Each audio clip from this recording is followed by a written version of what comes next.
Yo guys! This is the finale and part 3 of What If Naruto and Team 7 went back in time to train early. Hit like and subscribe if you like this one, and also please check the author in the description. Let's start!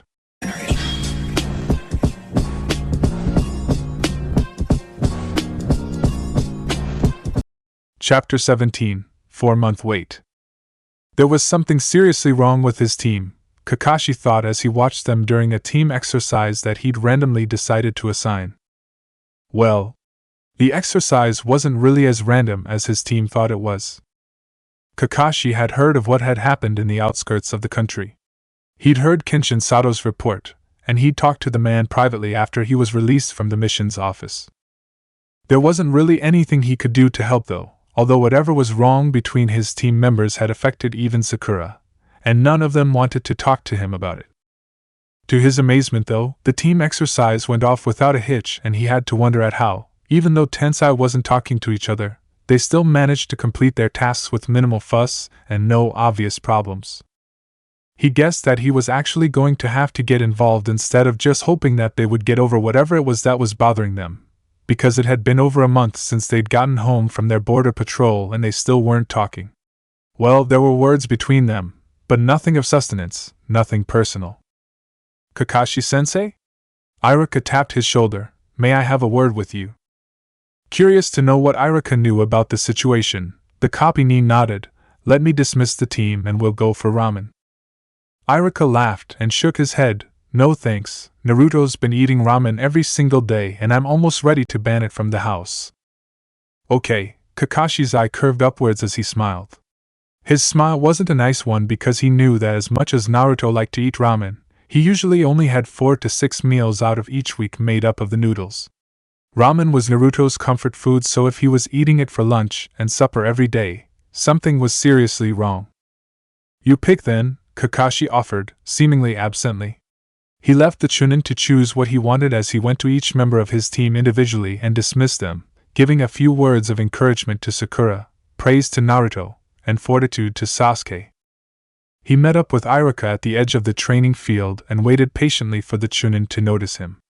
Iruka may only have been a Chunin, but as he was a teacher and had been a teacher for a few years now, he had a higher situational awareness than most Chunin. So I was thinking either takoyaki or bantaname. Iruka started walking towards one of the smaller food districts in Konoha and Kakashi fell into step with him. I'd rather takoyaki, really, Kakashi said thoughtfully. He wasn't in the mood for the semi-sweet treat that was Iruka's alternative. Rangasura? Iruka asked, leading the way to a small, out-of-the-way, street vendor hawking his octopus dumplings to passers-by. Kakashi was pleased. Rangasura had been selling takoyaki since he was a small boy and he enjoyed the elaborate takoyaki the man sold. Excellent.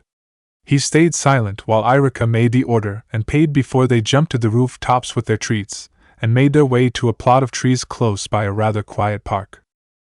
Iruka settled on the ground at the base of one of the trees and Kakashi took up the watch sprawled in the branches above him. So, what did you want to talk to me about, Iruka-san? He asked idly while munching contentedly at his takoyaki. Naruto, Iruka murmured softly, he's been withdrawn and moody lately. Naruto? Moody? Not really a shock, given that Kakashi knew the boy was unhappy with his two closest friends, but he had thought that Naruto would try to hide that from his guardian. Naruto wasn't the sort of child that would let others worry about him. He's only eating ramen, as I told you before, and he won't really talk to me. I ask him how his day went, and he just shrugs at me, tells me it was fine and heads off to his room.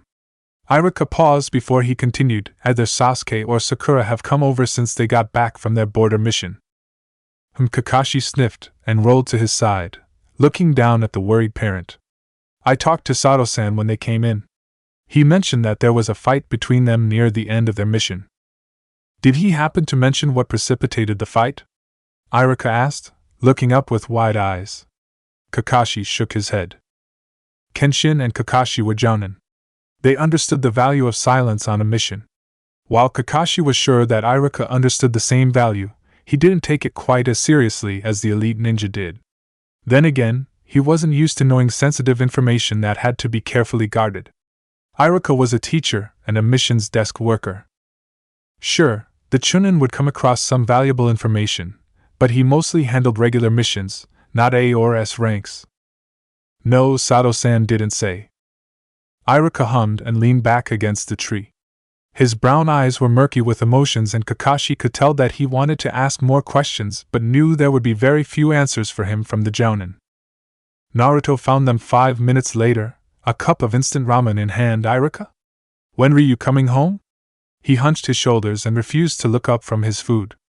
Kakashi watched, a little shocked.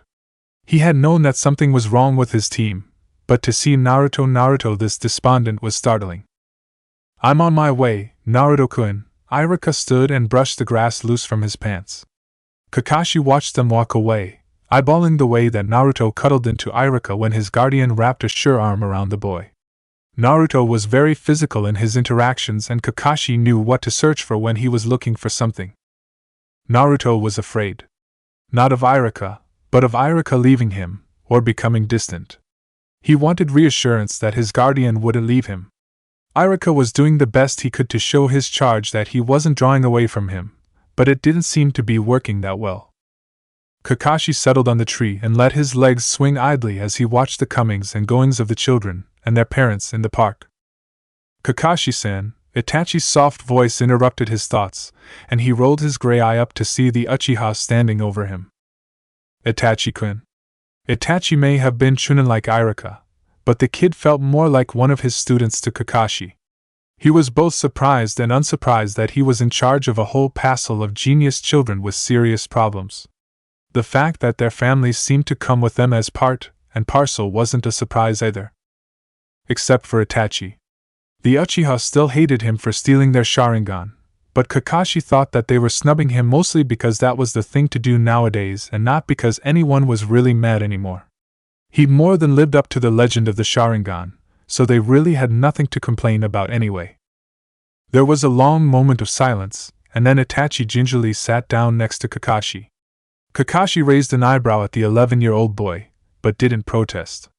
He liked his personal space, but he was still worried about his team, and Itachi had an overprotective streak for his brother 3 miles wide. Sasuke-kun is disturbed, Itachi said in a clear, hushed voice. Kakashi nodded. Itachi continued, he refuses to talk to me. He does not bring his team over. Has not brought his team over since the border mission. Kakashi nodded again. I know. Do you know what happened between them? Itachi looked at him with a little bit of anxiety in his black eyes, and Kakashi shrugged noncommittally. There was an argument, he voiced, and Sasuke isn't the only one who is having problems. Itachi licked his lips nervously before closing his eyes. He is having nightmares. Kakashi blinked at that. He hadn't known that piece of information. I can hear him cry out in the middle of the night, but he won't confide in me. Itachi turned away, reaching up in a self-conscious motion to tuck a short lock of hair behind his ear. I don't know what he's dreaming about, but I'm worried. Kakashi took a deep breath to allow himself some time to think before he finally bit the bullet. I'll talk to him. He didn't want to get involved in whatever was going on between the members of his team, but it seemed that there really wasn't a choice at this point. If Naruto was eating comfort food 24/7 and Sasuke was having nightmares, it was more serious than he'd thought it was. Thank you. Itachi looked relieved and his hand dropped to his lap, smoothing a crease in his pants. Sure. Kakashi waved the boy off, and after Itachi had flickered away, set about to brood a little bit.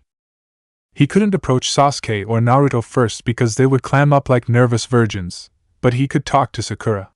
He didn't think that she was as involved as the other two, only stuck between them and not wanting to show support to one over the other. With that in mind, Kakashi slipped off the tree branch and landed on the ground before flickering in the direction of his only female teammate's house. Shiori Haruno answered the door to his knock, and she smiled widely at him when he sketched a short bow to her. Hello, Haruno-san. Hataki-san. She opened the door wider and gestured for him to enter. Please be welcome.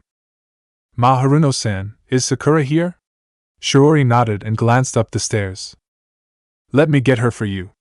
She paused and cocked her head to the side. Are you going on a mission, Hataki-san? No, nothing like that. There's just some things I need to talk to Sakura-chan about. She nodded and hurried up the stairs. Sakura doesn't take long to appear at the top of the stairs dressed in a pair of soft green overalls and a beige t-shirt. Kakashi could see curiosity in her eyes and he gave her his upside-down eye smile. She grinned at him and bounced down the steps. "Kaa-san, I'll be home later, okay?"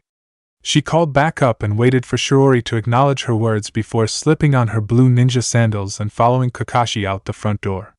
The two of them paused on the porch and Kakashi grinned a little wider before he held down a hand to her. Sakura smirked and laughed but took his hand. He swung her up onto his shoulders and she gently grabbed hold of his hair as he tucked her feet under his arms and went rooftop. Sakura laughed loudly as they rushed from roof to roof. He had thought that she would refuse his invitation, but he was glad that she still thought of having fun even though she was Chunin.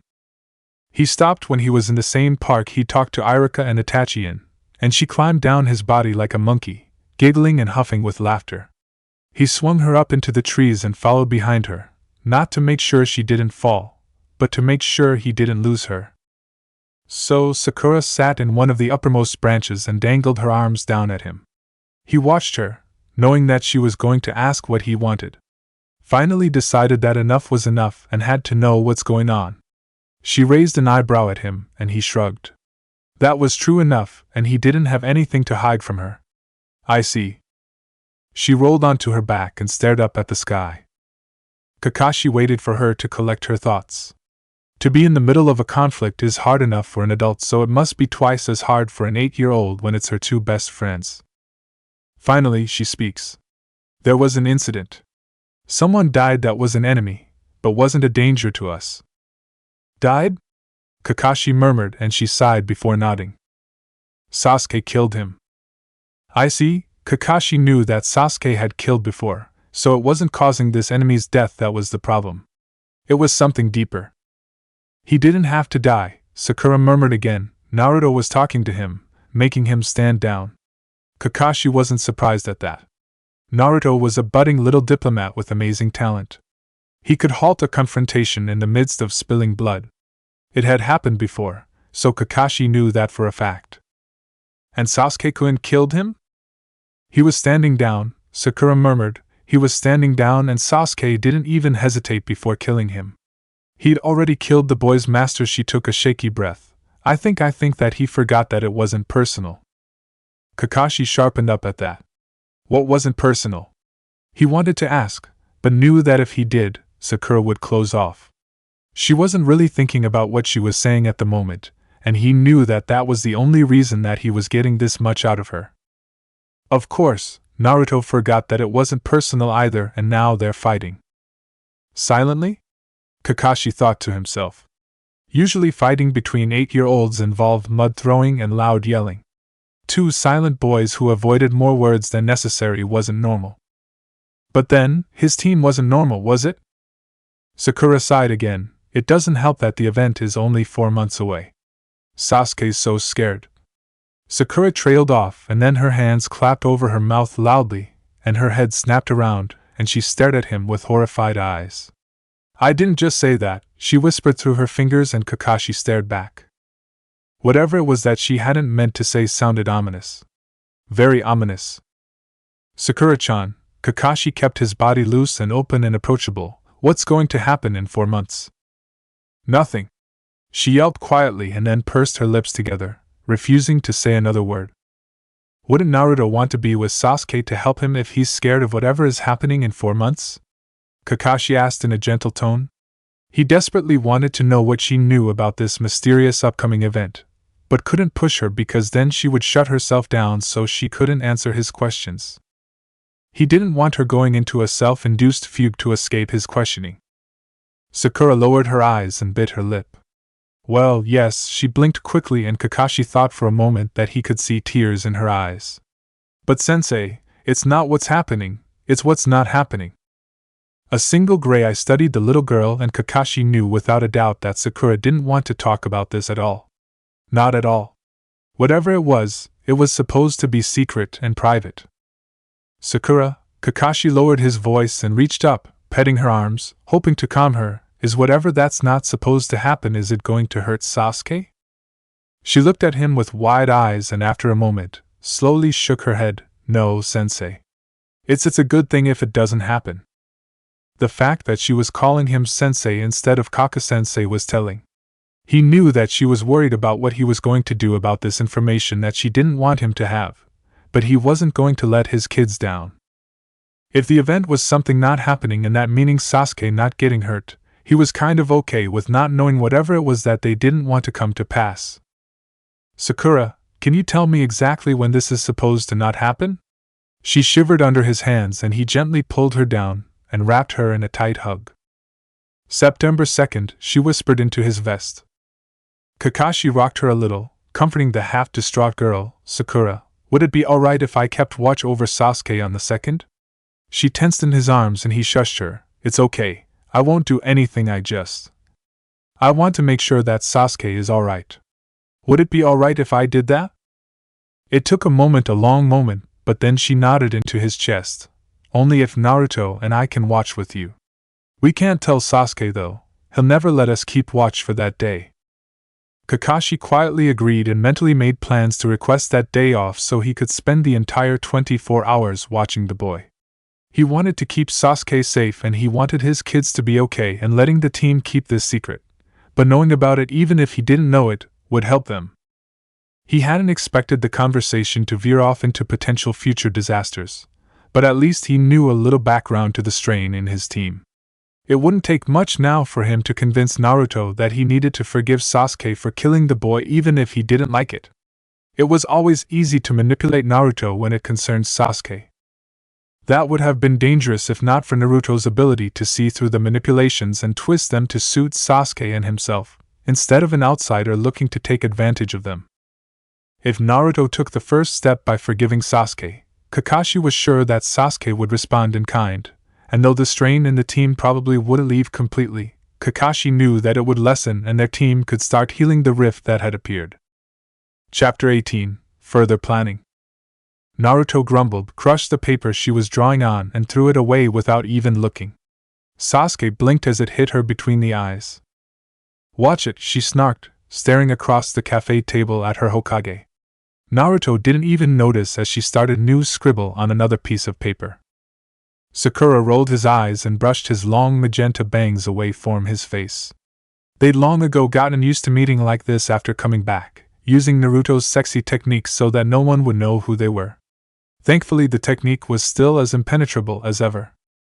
So, we have a plan? He asked quietly. You'll watch over Aniki, Sasuke told him immediately. You can heal him if he gets hurt. Sakura raised a thin, aristocratic eyebrow. Obvious, Kuchan. He sighed. At least tell me that you and Tuchan aren't fighting anymore? The slender brunette shook her head, tucking a lock of hair behind her ear daintily. No, we've managed to figure that out. Good, Sakura mock scowled. That was something I thought that you two dealt with years ago. Then you had to go all emotional after killing him and it's taken what? 3 months for you to figure it out? Again? He stressed the last word and Sasuke rolled her dark eyes. Whatever. It's done and over with. That's what you said last time. Sakura grinned suddenly. I know. He reached over and nudged Naruto. Hey, Tuchan, wanna prove that you and Kuchan are good? Good? While Naruto looked up from her latest seal and blinked in confusion, not sure what was going on. She'd always found it easy to lose herself in the art of sealing, and this time was no different. In fact, it was even easier when this seal was so important. Tell Arekun that we're not fighting anymore, Sasuke demanded. Naruto blinked again and then shrugged. We're good. We're fine. We're awesome. Sakura smirked. Prove it. How? Naruto's question was cautious. Sakura was nearly as good at pranking as she was. Kiss. His smirk deepened and the girls gaped at him, more than a little surprised. Arekun! Sasuke exclaimed, scandalized. We're not going to kiss. Why not? Sakura put his elbows on the table and rested his chin in his hands, leaning forward. You've been friends for years. And girls kiss all the time. A smirk came over his lips and both women at the table made faces. Not how you want us to kiss, Sasuke muttered. turning her face away with a tiny blush. Even over the age of 30, he was still disconcerted at the thought of public displays of affection. Of any kind.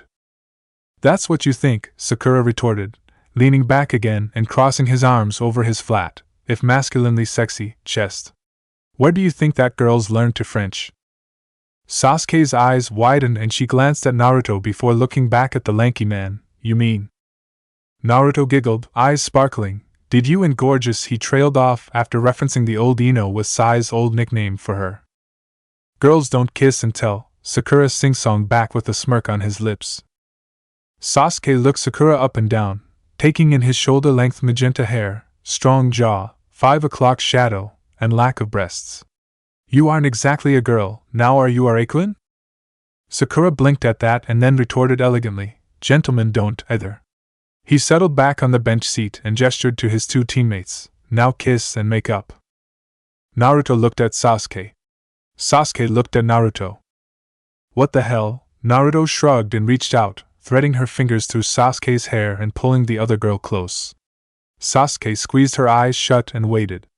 She'd do anything for her teammates, and if Sakura wanted them to kiss and Naruto wasn't against it, then he'd suck it up and take it. The kiss was dry, just a press of lips on lips, but it lasted longer than Sasuke thought it would. When she was released, Sasuke opened her eyes and let herself lean back properly into her chair. Absently she licked her lips, tasting Naruto's cherry lip gloss. When Naruto went all out, she went all out. Eee! All three of the team looked to the door of the cafe, and Naruto winced. He hadn't expected someone to be so enthusiastic about seeing that. Kurina Yuhi's hands were twisted up under her chin, and her eyes were wide with glee as she bounced over to them. Hi! She rocked back on her heels, looking over the three seemingly mid-20-year-olds. I don't know if you remember me, but I'm Kurina. Sasuke frowned coldly, and? She asked, not impressed by their team time being interrupted. Well, Kurina sat herself down on the bench that Sakura was sitting on and grinned manically. See, a few years ago I saw you two girls at a bar when I was with friends and she looked to Naruto for her name. Naruto magnanimously gave a name to the woman, Hitomi. This is Akemi, he gestured to Sasuke and then to Sakura, and this is Akira. They'd thought about what names they'd use if asked. They'd gone through a lot of options before Sakura had reminded them that their fake sexy names had to have their nicknames in each one to be believable. And Hitomi-chan said something about taking you home, see, Kurinai gestured to Sasuke and then looked to Naruto and continued, and you said that you lived together and Akemi-chan kissed your cheek. Naruto thought back to when that had happened. She vaguely recalled seeing Kurinai when she and Sasuke had gone out drinking and Sasuke being sick at the bar. Yeah, sure. I remember. Well, my friends and we've had several discussions over whether you two were together or just roommates. Kurinai blushed. I'm so sorry that we were discussing your personal lives and we don't even know you, but ninja are known for gossip mongering. She smiled brightly with her excuse and Naruto rolled her eyes. Okay, Naruto sighed, and seeing us kiss right now, that tells you that we're together, I suppose? Kurinai nodded. Yeah. I mean, I was for you two being together, but Genma just thought you were being drunk and friendly with each other. She blushed again. Seems I was right though. Sakura smirked arrogantly. What about me, Kurinai-san? As soon as he spoke up, both Naruto and Sasuke knew that their medic was up to something. Sakura hadn't been there with them that time that Kurinai was talking about, and they were curious as to what Kurinai's answer to that question would be. Kurinai cocked her head slowly to the side, considering the man, and then smiled coyly. Fag hag? All three of the team burst out laughing, unable to keep their humor contained. Sakura wiped a few tears of mirth from his eyes and chuckled as he shook his head. Not quite. Sasuke wondered for a moment what Sakura was doing, and then the medic leaned over Kurinai, grabbed Sasuke's face and gave her a thorough French kiss before pulling away a little and pecking her on the lips with a gentle smile before sitting back down. Kurinai stared and Naruto laughed, putting a suggestive hand on Sakura's broad wrist and lowering her voice to a husky, breathy tone. What about me? Sakura grinned, leaned Naruto's way and kissed her too. Just as thoroughly. Sasuke watched Kurinai watch his teammates kiss and inwardly snorted at the wide-eyed look of disbelief and giddy glee. Naruto had way too much fun messing with people, really. None of them were together in that way, but they'd been a team for so many years that a little impromptu kissing between them wouldn't hurt their feelings or bonds with each other. So, Kurenai cleared her thought when Sakura and Naruto's kiss ended. You're, all together? Her voice was a little squeaky at the end of her sentence, as her finger made a little circle in the air and Naruto giggled. Yeah, we've been together for what seems like forever. She ran a hand through her blonde hair and shook her head, letting her hair settle around her face. And since we're sort of on a date, Kurenai-san, Naruto looked at the interloper pointedly as she trailed off and Kurenai blushed even harder. Oh, I'm sorry, I didn't mean to, I'm sorry. She stood quickly and sketched a bow to them. I'm sorry, I'll leave. She was about to turn around and do exactly that when she paused and a hopeful look came over her face. Can I tell Gunma about you two being together? We, sorta, maybe have a bet? Sasuke was about to deny her when Naruto spoke up first. Actually, we'd rather not be bet on, Kurenai-san. We can accept gossiping, but we'd rather not have our lives bet on. Sakura nodded seriously. Please, Kurenai-san, I don't mind if you speak about our relationship, but betting on us is his voice lowered with his disapproval, disrespectful. You're right. I'm sorry Hitomi-san, Akira-san, Akemi-san. We shouldn't have done that. Kurenai swallowed and bit her lip. I'll make sure that Gunma knows the bet is cancelled. I wasn't thinking, I'm sorry. Waving a lazy hand at the red-eyed woman, Naruto perked back up. No worries. I'm sure that some people don't mind. We're just not in that group. Of course, Kurenai bowed again. Again, my apologies, she murmured her last words and left with barely a glance over her shoulder to the three of them, and when Sasuke was sure that she was gone, turned to Sakura. The hell was that? She muttered, you are needlessly complicating our cover's lives. Serious, Ari-kun. It's fine, Sakura waved a hand at him. That gives any of us, in any pairing, an excuse to be seen with each other. And want to have private, alone time. Thinking about it, Sasuke reluctantly nodded yes, but a threesome? She gave him an incredulous stare. Isn't that going a little far? Not really, Naruto spoke up softly. If we were seen together, we'd just be two girls. But if Ari-kun and you go to a dark corner of a bar and then the next night goes with me, there would be a lot more gossip and more than likely someone would but their nose and tattle on Ari-kun dating two women and expect to blow up. This way we may seem a bit unconventional, but no one is cheating on anyone. Cheating gets far more gossip than a threesome minding their own business. With a sigh, Sasuke capitulated to her Hokage's logic. It was strange and unusual logic, but still logic. And since Sakura was agreeing with her, Sasuke could trust that Naruto's points were right. Sakura used to be one of those girls who gossiped, naturally and without intent to harm. He supposed that if Sakura and Ino had heard of a threesome, they'd have talked about it, but then let it go. If they'd have heard about a cheating man with two girls, Ino most certainly would have taken it upon herself to find and inform the two girls what was going on. The team certainly didn't need someone trying to track them down and find out who they actually were. Okay, Sasuke turned his attention back to what they were really here to talk about, back to the subject at hand. Sakura's face cleared of his humor, and Naruto looked back down at the half-complete seal before her. Sasuke continued as Naruto started drawing again. To-chan, how is the seal going? Naruto's concentration didn't waver. Good. Great. Awesome. She paused and then shook her head, balling the test-drawn seal up and tossing it over her shoulder into the garbage bin, and admitted, could be better. Sakura raised his eyebrows and rested her chin on hand. And what about the plan of action? Good, Naruto didn't look up from her new seal. Got a plan. It's good. Please expand, Sasuke muttered, frowning. Thick lines appeared on the paper as Naruto worked. We kill him. Yes, that is an excellent plan. How are we going to do that? Sasuke tried to coach Naruto into further expanding what she had so far on the plan.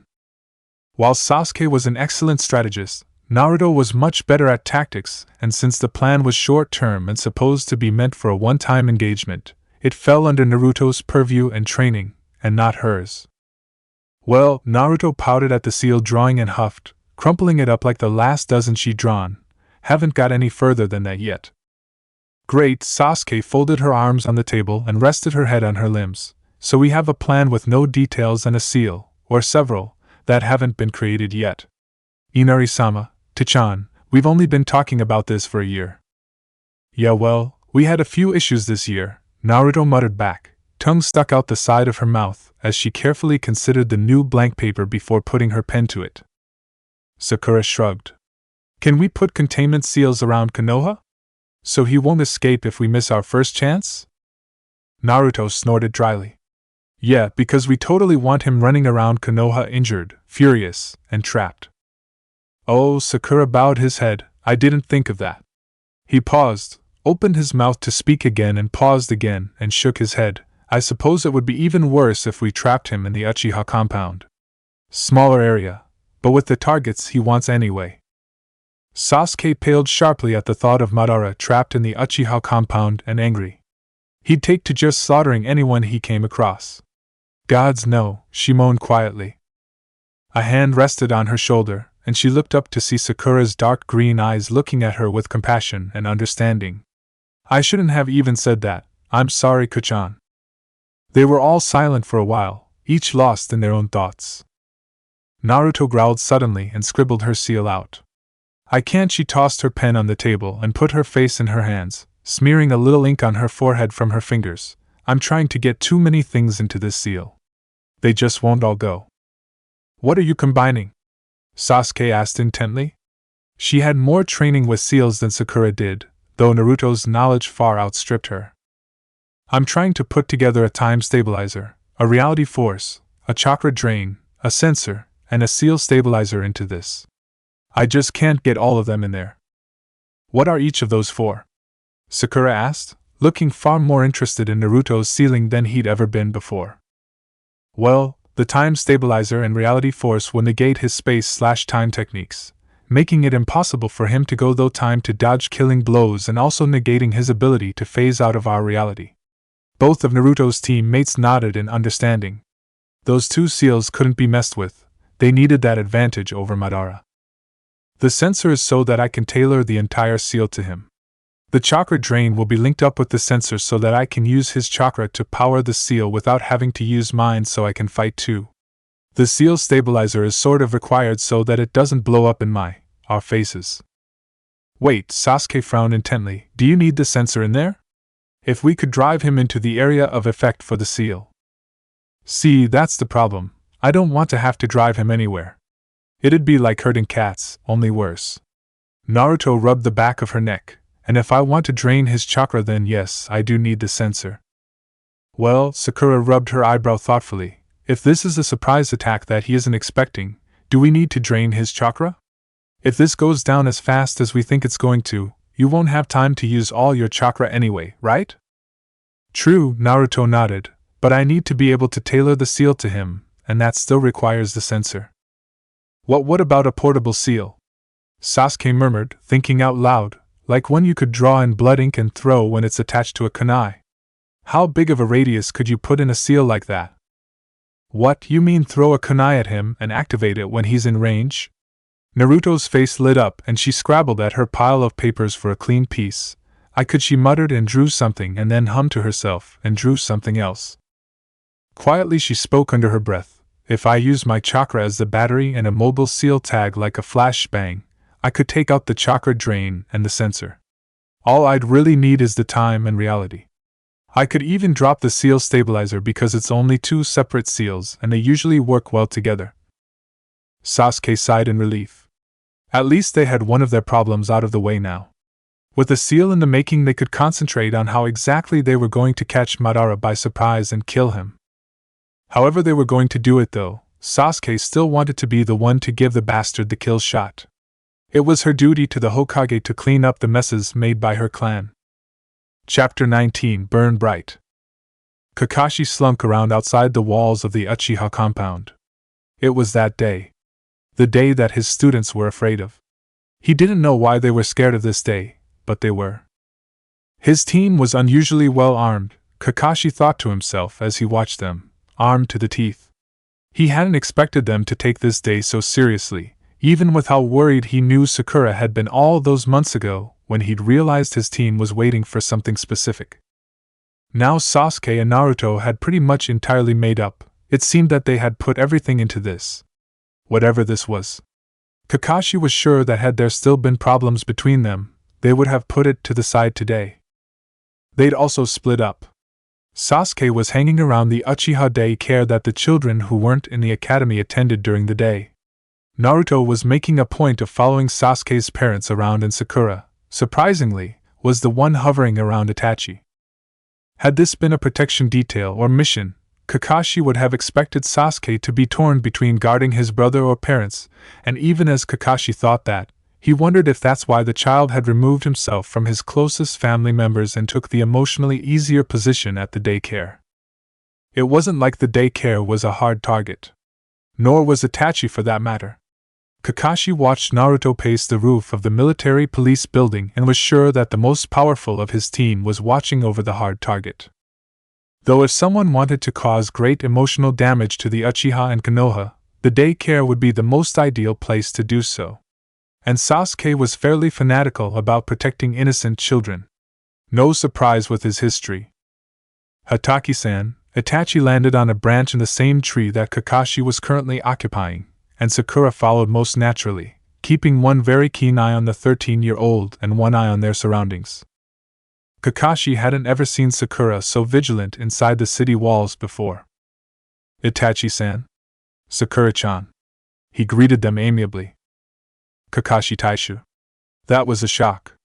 Why would Sakura refer to him as her captain when he knew almost nothing of his team's self-imposed mission?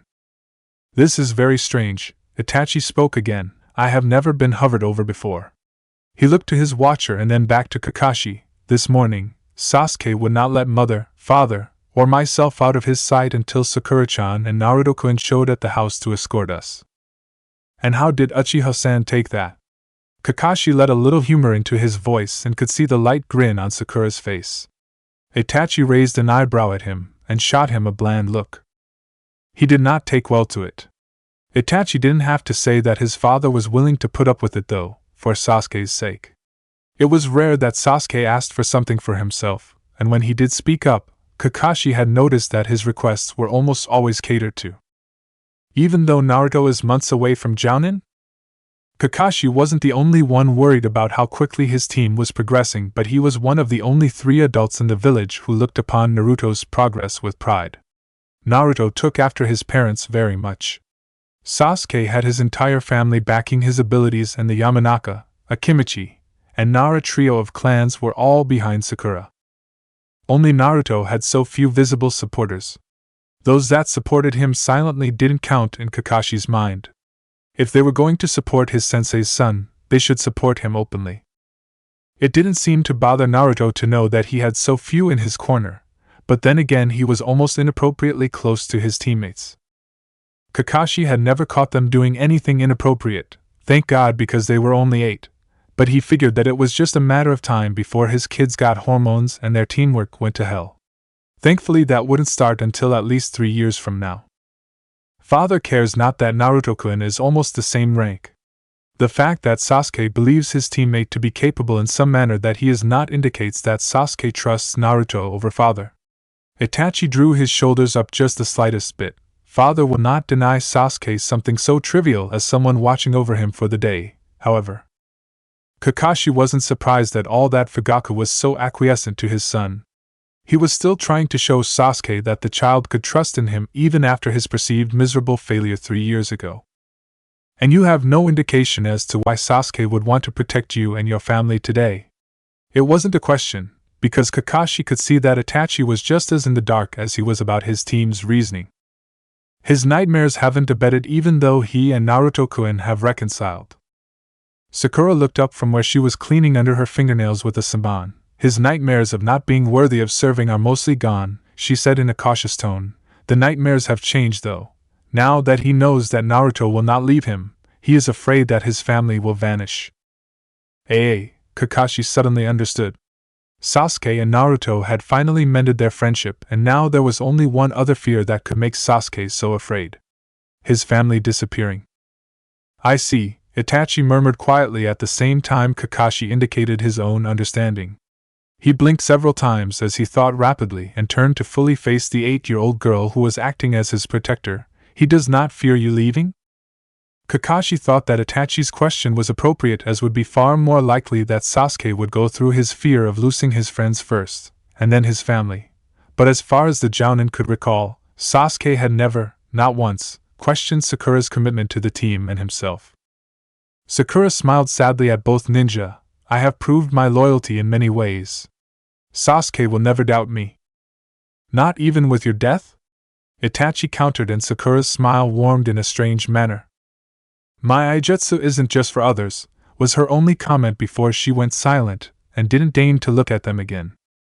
Neither Kakashi nor Itachi was sure how to take that, but every scenario they could think of gave them chills. Kakashi turned back towards the Uchiha compound, knowing that Sakura wouldn't tell them anything else.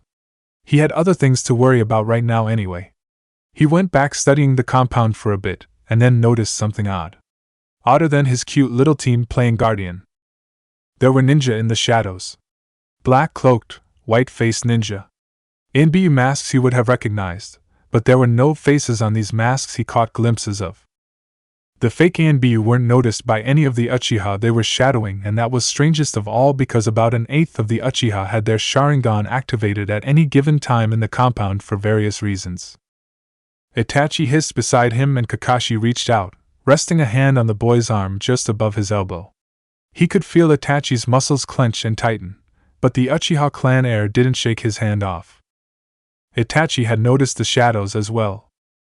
As they weren't doing anything untoward, and as Kakashi realized whilst watched carefully, Naruto knew the shadowed nin were there, he decided that perhaps this was another step in Sasuke's plan to protect his family.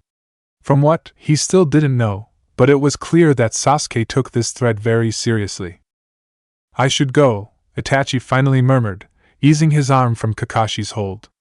The look in the 13-year-old's eyes told Kakashi that the boy was going to go get heavily armed and prepare for all-out war. He was sure that it couldn't be comfortable knowing that your family was at risk and not knowing a thing about it. Be careful, Kakashi replied with a practiced nonchalant wave goodbye.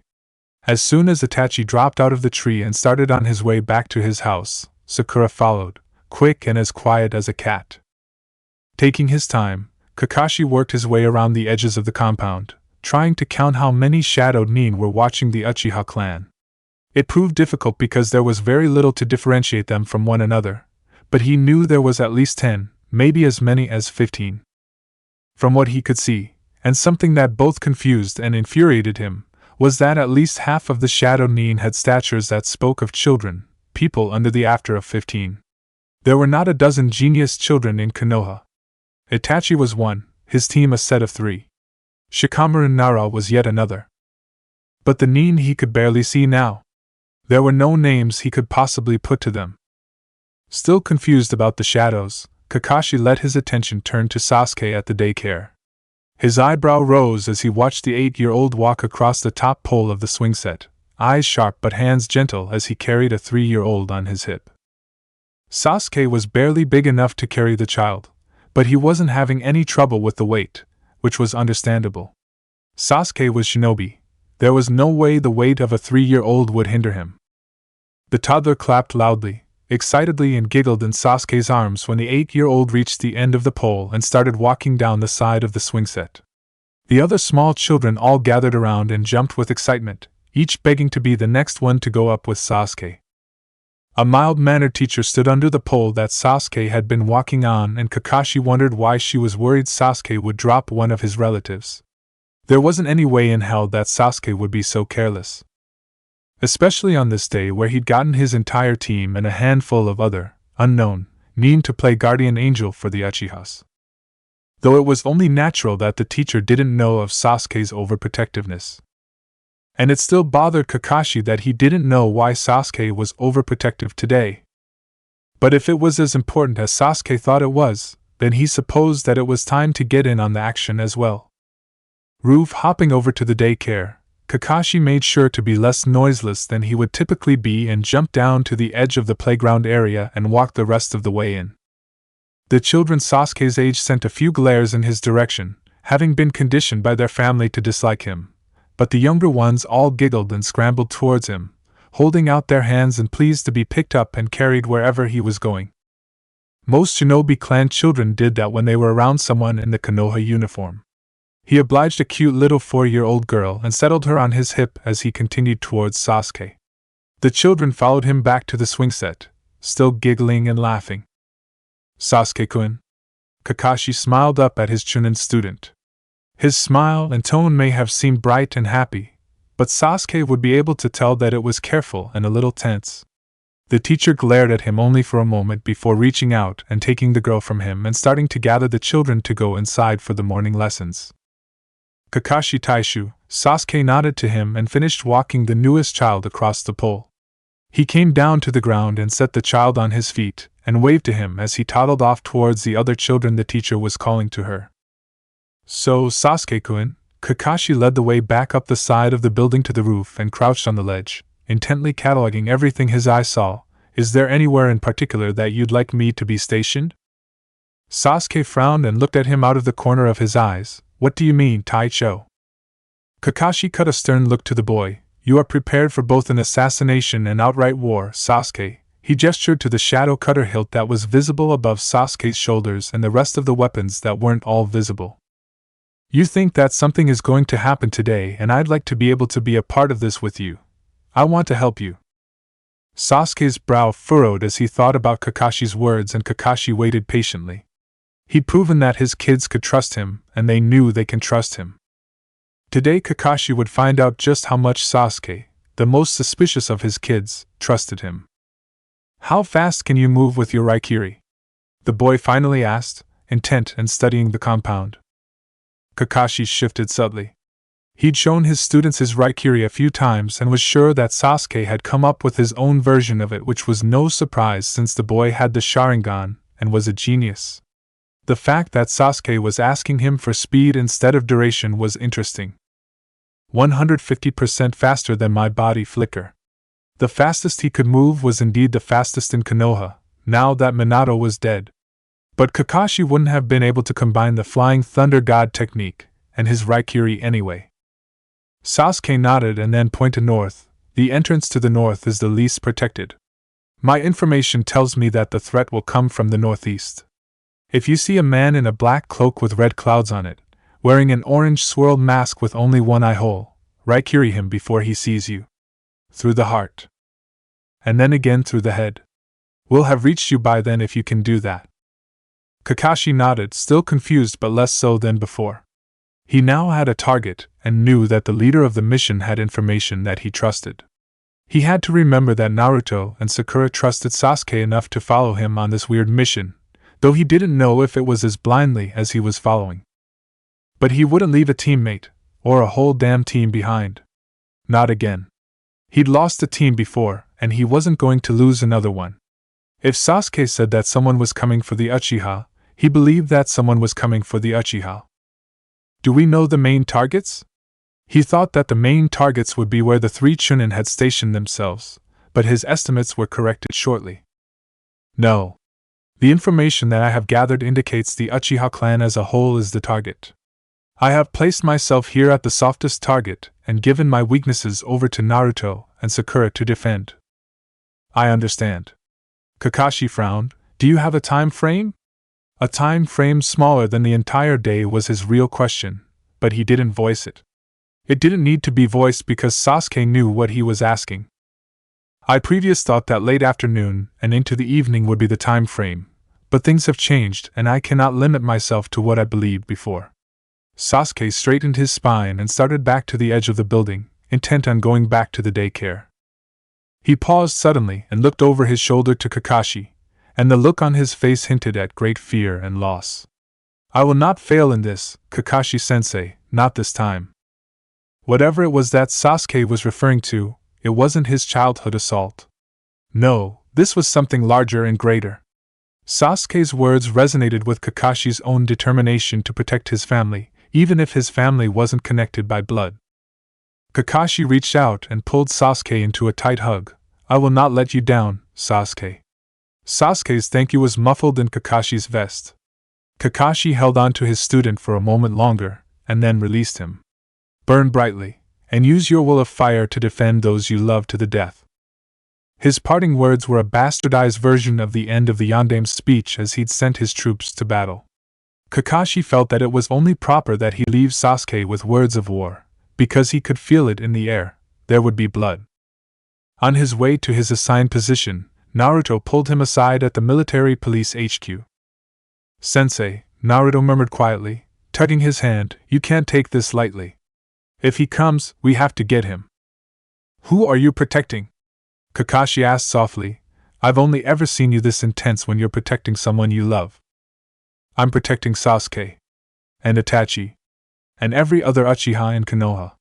He wants to kill them all." Naruto's face furrowed with anger and determination. "I won't let him." "He would kill them all?" Kakashi wasn't questioning that a man could kill children and babies. He was concerned about a man that his students thought able to kill over 300 people and not get caught. His team was called Team Tensei for a reason.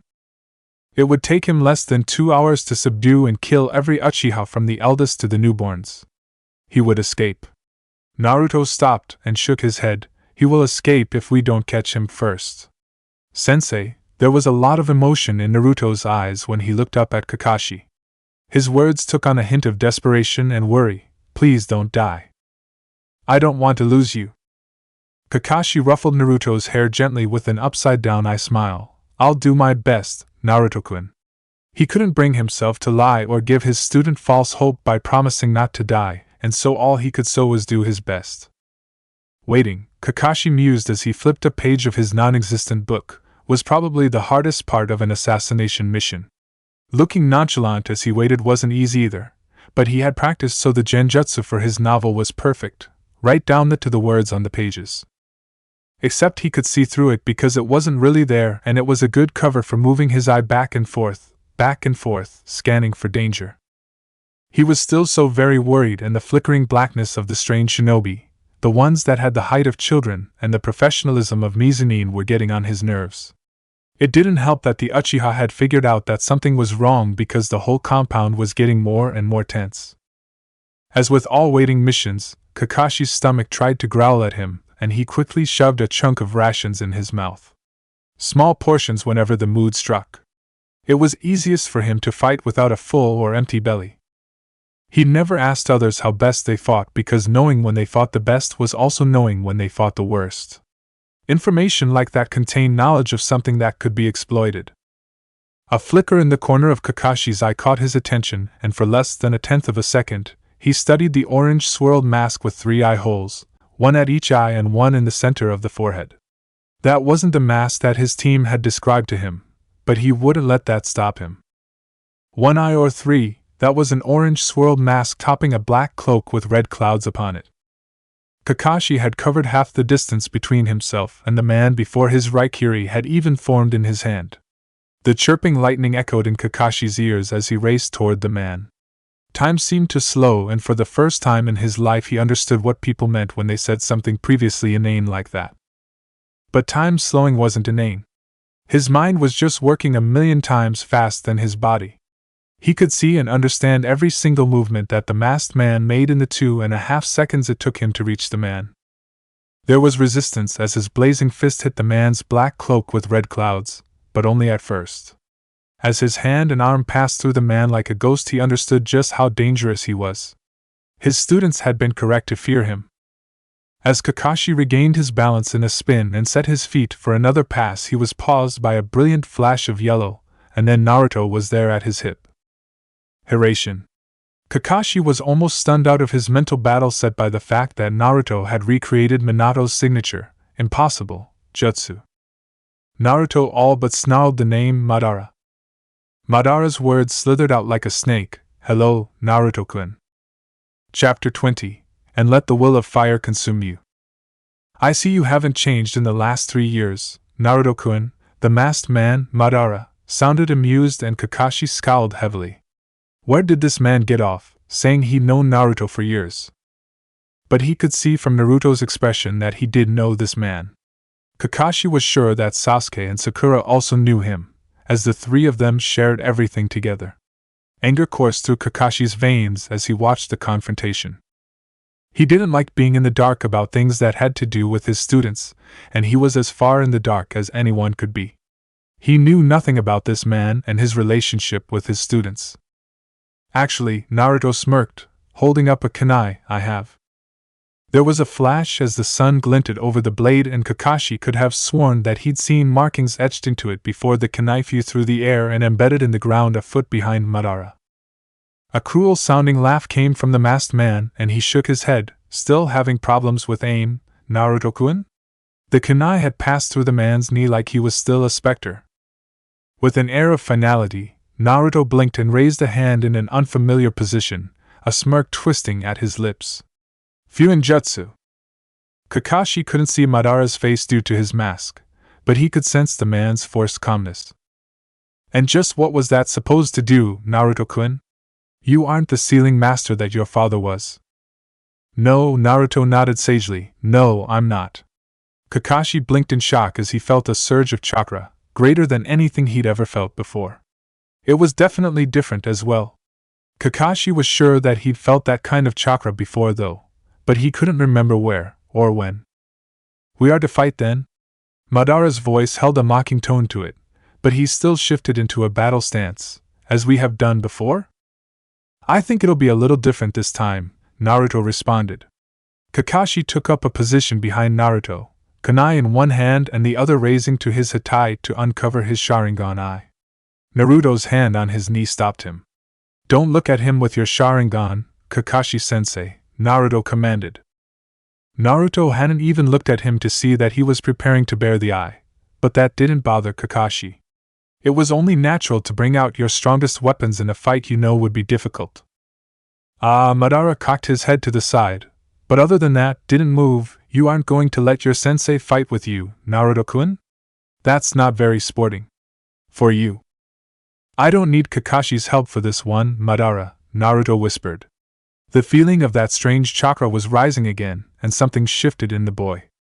Though Kakashi could only see the back of Naruto, he knew that his student had changed in some manner. Wind, Raisin Shuriken. The very name of the attack made Kakashi pause momentarily as he considered the implications of it. Raisin Shuriken. Had Naruto's attack been fashioned after his father's famed Rasengan? Was this attack as destructive as Minato's Rasengan? A 4-point shuriken of chakra appeared in Naruto's hand, and Madara, who was so powerful that his brilliant students were scared of him, took a step backwards. Trying that old trick again, Naruto-kun? Madara tried to scoff it off, but Kakashi could see that the man was apprehensive of this new technique. Kakashi had no clear idea what it did, but from the name, style, and shape of the jutsu, it looked like it would do some serious cutting damage, as its predecessor, the Rasengan, did.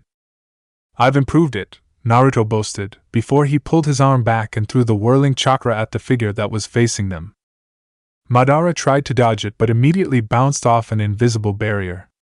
While Madara's head whipped around just as the shuriken-shaped technique hit him in the chest, and there was an explosion at the site of impact that engulfed the man in smoke and fire. Kakashi's fingers twisted together, calling up an earthen wall between them to protect Naruto from the flying debris. His ears rang with the force of the sound and looked to Naruto. Naruto, what was that? No time, sensei. Naruto gasped for breath, and finally Kakashi caught a glimpse of his face. His eyes were yellow and his pupils were horizontal slits. The top of his eyelids were orange, and suddenly Kakashi connected the chakra that he could feel from Naruto with the name. He had seen Jiraiya use this kind of chakra. Sage? His voice was just a whisper that trailed off as Naruto ran up the wall he'd created. How do you like them apples?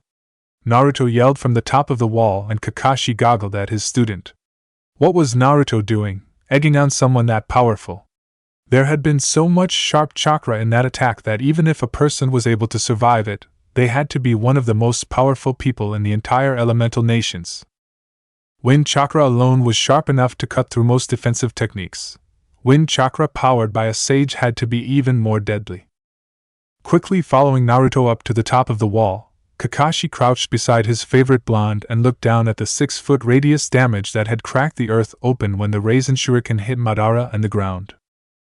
Some of the smoke cleared out from the impact point, and Kakashi was stunned to see Madara still standing there, a burn mark on his chest from both Naruto's attack and Kakashi's raikiri and debris in his black hair. What have you done? Fury emanated from the man, and Naruto smirked in a disturbing way. You've never been caught before, have you? Naruto taunted the man. Waves of killing intent burst from Madara, and Kakashi managed to weather the storm. He wasn't quite sure how Naruto was doing under the massive pressure, but if he'd met the man in battle before, he had probably built up an immunity to his ki. Boy! Madara growled and thrust a hand forward, obviously intending to charge for Kakashi and Naruto, only to be caught again by the barrier that no one could see. What? Have you done? I've done the impossible before, Madara. You know me, I'll just keep doing that. A flash of pink from the corner of Kakashi's eye made the man glance in that direction, only to see Sakura holding Itachi immobile, Itachi's arms bent behind his back. Sakura whispered something to him, something that calmed him slightly, but seemingly not enough that Sakura was willing to risk letting the boy go. Kakashi took a moment to wonder where everyone else was. No other shinobi had come racing at the sounds and feel of battle in the air, and that was about as strange as it got in Konoha. But then he remembered the black-cloaked, gray-faced strangers that had been hovering around the Uchiha compound and wondered if that was what Sasuke and the team had used them for, Uchiha crowd control. If Madara was after every Uchiha in Konoha, it wasn't a surprise that Sasuke wouldn't let any of the intended targets come close to this battle. Madara! Sasuke's vehement hiss of anger was barely audible, but all 5 people in the battle area heard him and turned to look. Kakashi had never before seen such hate and animosity on that little face, not ever. It almost scared him to think that his cute little students could feel emotions like that. Sasuke-kun, Madara crooned and rested a hand against the barrier. I see that you've come to join us. Tell me, Madara shifted subtly and Kakashi felt a upwell of revulsion for Madara in himself. He looked as though he was trying to seduce Sasuke with his words and Kakashi didn't like that. Didn't like that at all. Are you here for your precious Naruto, or are you here? He paused again and Kakashi got the sense that the man was grinning under his mask. For me?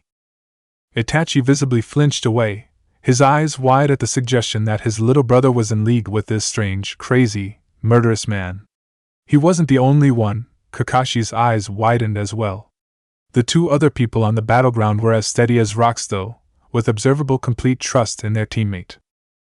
I'm here for you. Sasuke's words were like a battering ram to Kakashi, and the silver-haired shinobi gaped for a moment, before he heard Sasuke continue. I'm here for you, to kill you, Madara.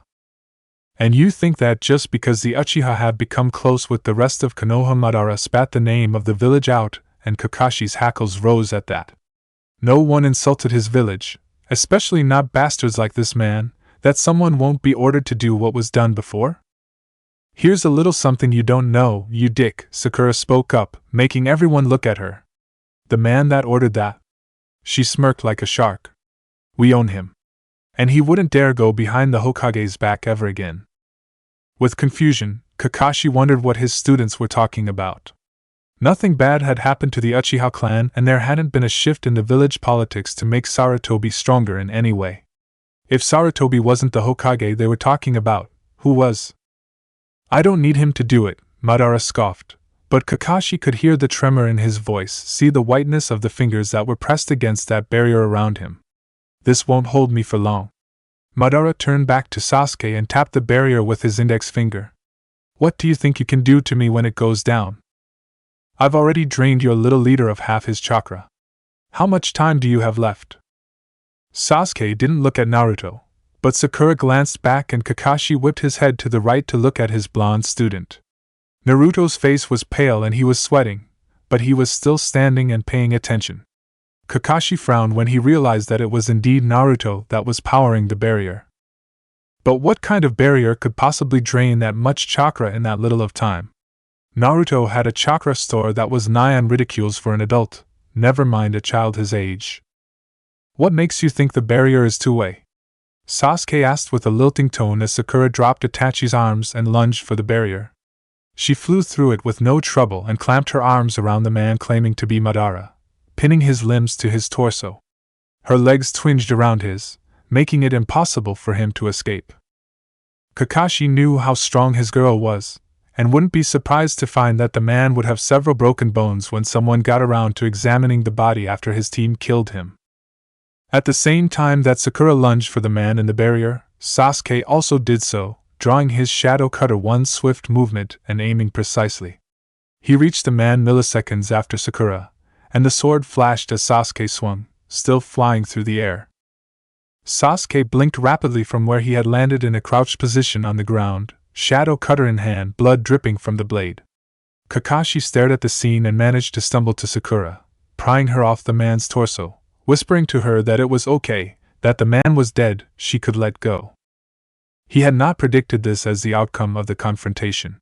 He didn't know what he had been expecting, but this had not been it. Check it. Sasuke's voice was hoarse and barely audible over Kakashi's reassurances to Sakura. Check it? Kakashi repeated, looking at his Uchiha student. Check what? The head. Sasuke still hadn't moved out of his position. Check the head. Tell me who it really is. Kakashi could hear rising hysteria in the boy's high-pitched voice. And so he let go of the girl on his team, and as he made his way gingerly to the still masked head that had rolled a bit away, he neatly sidestepped most of the bloody patches on the ground. Naruto and Sakura watched him so intently he thought for a moment that they would light him on fire with their gazes alone. Sasuke still hadn't moved, though Sakura had started to move over to the crouching figure, looking like she was waiting to catch Sasuke when he let himself relax once again. Sasuke's muscles had to have been killing him, stuck in the position he was in. Moving slowly, Kakashi towed the masked head and rolled it face up. Check the face. Sasuke all but screeched at him, and Kakashi bent down, laying a finger on the mask. Please, Sasuke moaned softly, check it, tell me. The mask moved away from the man's face without trouble, and Kakashi found himself staring into wide black eyes on a face that looked startlingly like Sasuke and Itachi's. Madara looked like a Uchiha. Sensei? Naruto's tiny voice reached Kakashi's ears, and the leader of Team Tensei shook his head. I don't know what you want me to confirm. It looks like an Uchiha. If this was an Uchiha, what did that mean? Why would an Uchiha turn against other Uchiha? Why would Sasuke be so desperate to kill a member of his family? What had this Uchiha been planning? What had his team prevented? And what the hell had they been talking about before Sasuke and Sakura had launched their combined attack? Naruto? Sasuke whined in the back of his throat like a wounded puppy. Is he really Dash? Was it him? Naruto scrambled quickly to Kakashi's side, collapsing to his knees with exhaustion as the strange markings on his face vanished as though never there in the first place.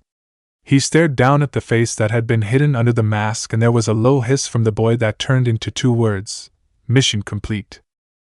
Kakashi was both shocked and entirely unsurprised to see tears in Naruto's eyes. Sakura caught Sasuke as the other boy collapsed, sobbing. His sword hit the ground with a faint noise as it bounced against the hard earth. Sakura cuddled his face to her neck even as she stared at nothing, pupils blown and face as pale as Kakashi had ever seen it. A hand touched Kakashi's elbow, and he looked away from his crying children to see Itachi, pale-faced and shocked, standing between him and the 13-year-old's parents. Kakashi could read the expressions on Fugaku and Mikoto's faces, and it was obvious that they were just as scared and confused as he was. He didn't know where they had come from or how they'd gotten past the unknown ANBU forces that had been keeping everyone away, but he was glad they were here now, even though they were seeing something that no parent should ever have to see. They were seeing Sasuke in his friend's arms after killing a man, sobbing. They'd apparently never seen Sasuke cry so hard before. Perhaps not even the summer before the children had joined the academy. Sasuke-kun? Mikoto's soft questioning voice carried over the mostly silent area, and Sasuke sniffled as he raised his head from Sakura's neck and looked to his mother.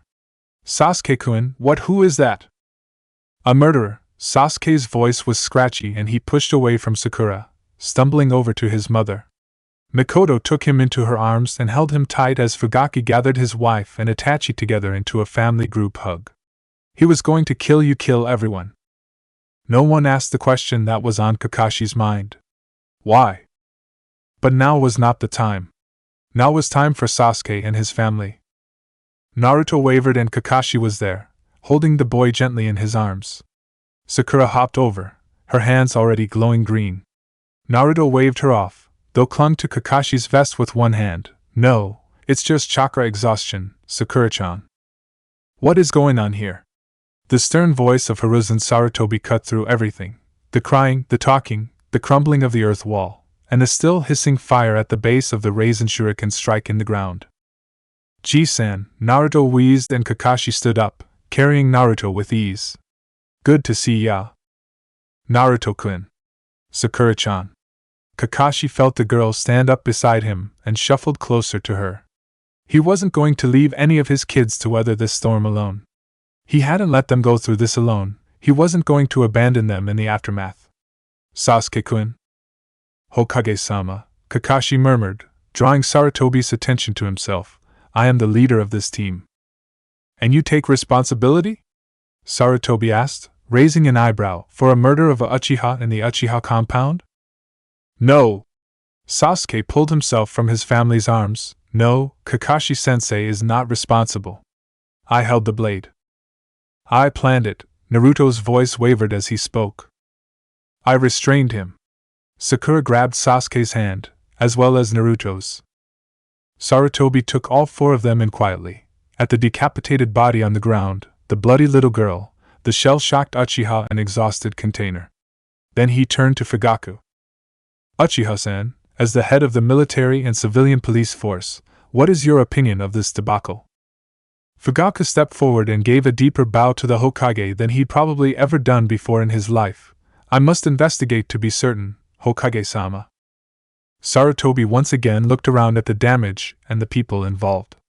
As much as Kakashi knew that his team was a favorite of the old man's, that didn't mean that they would get away with this. As Sarutobi had said, it had been murder. Assassination. With no orders or mission. SCR Naruto poked Kakashi lightly, and he looked down to the child in his arms. I've a scroll. He gestured to his pockets, and Sakura brightened considerably at that, turning to face then, and pulling Sasuke into stumbling around her body in a half circle, and digging through Naruto's pockets. Aha! She pulled a scroll out that looked positively ancient, and carefully unrolled it. She perused it quickly and then approached the Hokage after gracing the man with a bow. This is a mission scroll for the termination of the life of one Uchiha Madara, betrayer and traitor of Konoha and his clan. She passed it to Sarutobi, who took it with a look of disbelief on his face. It's signed with the blood seals of the Shodai, Nidame, Yandame, and yourself, Hokage-sama. Sarutobi looked to the bottom of the scroll and from his expression, did indeed see the signatures that Sakura had pointed out. Kakashi didn't let his shock about 4 Hokage's signatures on a mission scroll show. Everyone within hearing range was as professional as himself as well, and though they didn't discuss it or seemed amazed by this apparent mission, he was sure there would be a lot of very furious discussions about it once everyone was away from the battlefield. Kakashi wondered absently how it was possible that the Hokage had forgotten an execution mission he'd signed with every other Hokage that had ruled Konoha. And he then wondered how Naruto had gotten hold of the mission scroll. He might have to have the talk about not stealing from comrades with Naruto again. This is indeed a valid unranked mission, Sarutobi murmured as he read it. If the body can be confirmed as Uchiha Madara. Sasuke scowled. We have a family registry you may use, Hokage-sama, for a visual confirmation. A white eyebrow rose again and Sarutobi looked from Sasuke to Fugaku, with, of course, the approval of the head of the clan. He didn't look like he expected to get that, but Kakashi knew Fugaku better than Sarutobi did now. Fugaku would do anything for his youngest son. Anything at all. If you wish access to our family registry, Fugaku barely even winced, you need only to ask, Hokage-sama, and it will be provided to you. I see. Sarutobi rolled the ancient scroll up and turned back to Sasuke and the rest of Kakashi's team. I will take the body and verify the completion of the mission, Team Kakashi. If this murder was indeed an execution that was assigned as an ongoing mission, pay will be proved and you will be allowed back onto duty. His voice hardened and his eyes were like steel. You are dismissed from your duties until such a time as I recall you. There was silence for a moment as Team Kakashi digested the announcement. A white masked Anbu swooped down and gathered the head and body of the dead man on the ground and took off. Sarutobi looked around the gathered people in front of him, nodded, and vanished. Sasuke was immediately dragged back into a hug by his mother and Kakashi shook Naruto once, gently. Why didn't you show me the mission scroll, Naruto-kun? Naruto murmured contentedly, dozing off due to his exhaustion. Sakura grinned up at him with a happy relief of the recently cleared convicted. I think he stole it, actually, Kakashi-sensei, she told him brightly. I mean, unranked missions don't generally get picked up by Chunin teams, do they? And why would you guys steal that mission? Because it was a Uchiha, Sasuke spoke, dragging his parents closer to Kakashi as they wouldn't let him go. We made the mess, we cleaned it up. If I had a little help, no one is going to begrudge me. Besides, I had reliable information that he was planning on massacring the rest of the clan. Fugaku frowned. When would you have gotten that kind of information, Sasuke-kun? A couple of months ago on that mission where we ran into Momochi and his group. Sakura interjected. Naruto and Sasuke had a big fight at the same time, and Naruto wanted to prove that Sasuke wasn't as bad as he thought he was, and so he stole that mission from the missions office, and we came up with a plan. Kakashi looked at his team with a bit of disapproval in his eye. If you had shown me the mission scroll, I would have been a much greater help. No one got hurt, sensei, Sakura pointed out, and Naruto just got a little tired. She looked pleased with herself. I think we did quite good, altogether. Other than scaring me stupid. A frazzled-looking Iruka stormed across the torn-up ground, only glancing at the damage that had occurred, mostly from Naruto's sage technique. I felt Naruto's chakra twist and I freaked out. What happened here? That, Iruka-san, is a long story. Kakashi nudged Sasuke closer to his parents with his hip and passed Naruto off to Iruka, picking the blood-soaked Sakura up and putting her on his shoulders. I'll explain at your place after you put Naruto to bed and we get Sakura in some clean clothes. That's it for part 3. Thank you for watching and see you in the next video.